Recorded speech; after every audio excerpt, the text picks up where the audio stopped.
বাঁচবে না, রোগীর রিস্ক নিতে পারতেছে না।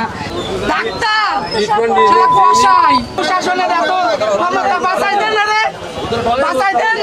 জিজ্ঞাসা করছিলেন আটকায় রাইকে প্রশাসন, এরা কয় প্রশাসন এই।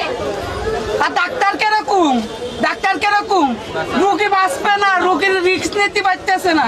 আরে বাঁচা আমারও তো আল্লাহর হাতে, ও তো ট্রিটমেন্ট নিতে পারতো। ট্রিটমেন্ট নেছে ডাক্তার, ডাক্তার ট্রিটমেন্ট নেছে নেছে ডাক্তার কষাই কোন চিকিৎসা দিনি, ডাক্তারে কোন চিকিৎসা দিনি, ডাইরেক্ট কইছে যে বাচ্চা বাঁচবে না, খালি একটু চিকিৎসা দিয়েছে যে বাঁচবে। পুরো খেলা করতে করতে বোম পাইছে কোন জায়গাতে, ওই নিয়ে এসে ঘরের ভিতরে খেলা করতেছে, ঘরের ভিতরে বোম ফুটে গেছে।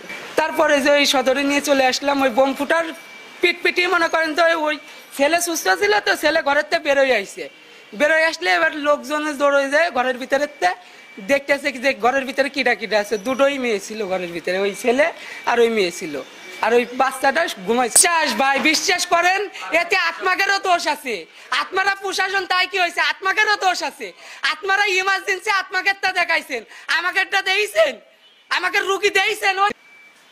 যদি রুগী নিয়ে মনে করেন এইখান থেকে ট্রিটমেন্ট দিলি, যদি আমরা নিয়ে চলে যাইতাম, তাহলে মনে করেন আমরা সহজে পৌঁছে যাইতাম। এই আত্মাকের কারণে আমরা পৌঁছতে পারিনি। ঘটনার সংবাদ শুনে আমি সহ আমার ঊর্ধ্বতন কর্তৃপক্ষ ঘটনাস্থলে উপস্থিত হয়, পাশাপাশি সেনা সদস্য উপস্থিত হয়।